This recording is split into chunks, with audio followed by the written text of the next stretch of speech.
Hello, and welcome to the first year of WWE's ECW, the show where we take a look back at the first 52 episodes of WWE's re-envisioning of Extreme Championship Wrestling. Episode 47 kicks off with the former champ Bobby Lashley arriving in the parking lot only to be greeted by Armando Estrada and a bunch of 5-0. Estrada tells Lashley, "These 4 police officers here have a simple instruction. If you attempt to enter the arena tonight, you're going to jail. And if you lay a finger on me, I'm pressing charges." Lashley says, "I actually came here to apologise," before grabbing Estrada's wheelchair and launching him down the hill. Bobby is then arrested and led away by the boys in blue. ECW is emanating tonight from the Steel City, Pittsburgh, PA. We're informed by Joey Styles that there has been a change to our main event. Last week, RVD secured a title shot against Mr. McMahon after beating Sandman, Dreamer and Sabu in a 4-way dance. This week's title match has now been changed from a 1-on-1 match to a 3-on-1 handicap match, with RVD having to take on McMahon, Shane and the Samoan bulldozer Umaga. Straight Edge Phil makes his way to the ring to kick off proceedings this evening against Marcus Corvon.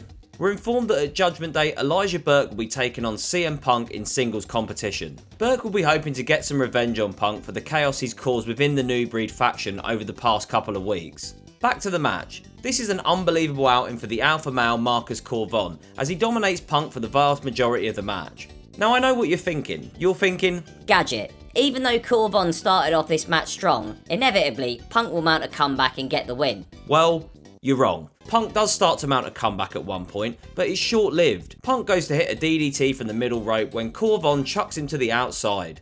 Punk is then attacked by Burke, whilst the referee is distracted in the ring with Corvon. Punk manages to beat the rest count, but is then hit with the pounce and pinned by Corvon. Although it's not necessarily a clean win for Corvon, it's still a pretty big victory nonetheless. The beer-chugging, arse-kicking Sandman makes his way through the Pittsburgh crowd next as he heads to the ring for singles action. Tonight, Sandman is taking on the monster of ECW, Snitzky, with his minging orange teeth and his dogshit entrance theme. We'll see what happens, but this is not looking good for Sandman. Will it be another squash for an ECW original? Although the last match surprised me with the ending, this one didn't. Sandman gets taken out by the big man and pinned in under a minute. Sake, you gotta be kidding me. Thing is, this is doing nothing good for Snitzky, just running through well respected and liked members of the roster. It's terrible booking and I'm sick of it. When Snitzky first debuted on the brand, I honestly thought he could be a good addition to the ECW roster, but the booking of him has absolutely killed it. Simply put, just having him squash people week in, week out is not entertaining, especially when it's people we like Sandman. Backstage, Vince says to Umaga and Shane, "Good for Snitzky. The only hope that ECW has is Bobby Lashley, and Bobby has no hope at Judgment Day." Shane then adds, "I hope they win a little TV into his cell so he can watch what the 3 of us do to RVD tonight, because that's exactly what's going to happen at Judgment Day." Vince then says RVD is the original spirit of ECW. What do you say we go crush that spirit? Umaga then screams like a madman. I'm pretty sure that was, "Yeah, I'm well up for that, let's do it," in Samoan. Spicy Dance Trio, Kelly, Brooke and Layla, aka Extreme Expose, are back again this week to entertain the crowd with some of their dancing. Fuck it, let's be honest, it's not the dancing, is it? It's tits and arse. Tits and ass, yeah! The girls are in Steelers jerseys this week and play musical chairs with each other. Oh, that's nice. Until they yeet that chair away and the pyro signals end of segment. Backstage, Elijah Burke tells Matt Striker, "I don't want to hear about last week. The New Breed are on a roll. Didn't you see the lesson that was taught out there to CM Punk by Marcus Corvon? That's because of my leadership. I got us back on track. Right now, I'm focused. I've got something to prove. Tonight, I'm in the ring one-on-one with one of the Major Brothers. So here's what I want you to do. I want you to come with me because tonight, I'm going to show you how it's done." The Major Brothers are back again this week and according to Joey Styles have officially joined the ECW roster. Tonight Brian Major is taking on Elijah Burke.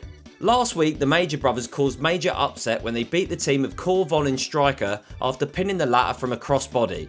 True to his word, Burke shows Striker how it's done as he dominates Brian Major and eventually hits him with the Elijah experience to pick up the win. It's been a long time since we've had a tarot reading on the brand, so Kevin Thorne asks Ariel, "What do the cards hold?" Ariel tells him, "The cards hold chaos, turmoil." Before Ariel can reveal the last card, Thorne slams her hand down on the table and angrily says, My future was never the new breed, and my future is not in these cards. "Then why did you ask her what do the cards hold, you knob cheese?" Thorne finishes his statement with, The future is in fresh blood.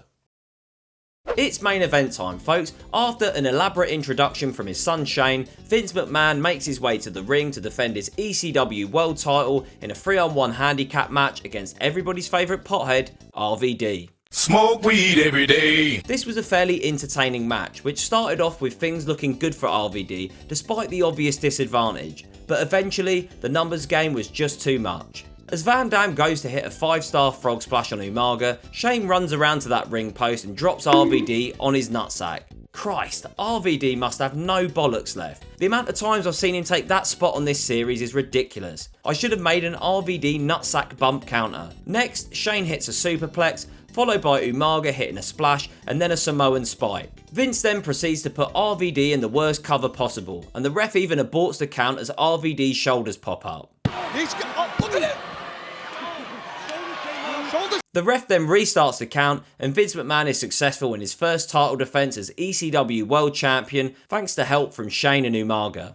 This was a fairly average episode of ECW, with not a lot to report on here in the outro. Most of the things that are happening on the brand at the moment, I am genuinely interested in seeing how they develop storyline wise. That being stuff like the Burke Punk rivalry and the surrounding issues with Striker and the New Breed, Kevin Thorne going solo and how that's going to turn out, and of course Vince McMahon holding on to the ECW World title and running the show. The only real negative from this episode was Sandman being beat in under a minute by Snitzky. Absolute bullshit. Fucking bullshit. I can't bring myself to keep slagging off Extreme Expose every week, so I'm giving the girls a pass from now on, unless it's something utterly outrageous. Basically, at this point, it's another commercial break in my eyes. I'm going to give episode 47 of ECW 3 out of 5 stars. Thanks again for watching, and I'll see you in the next one.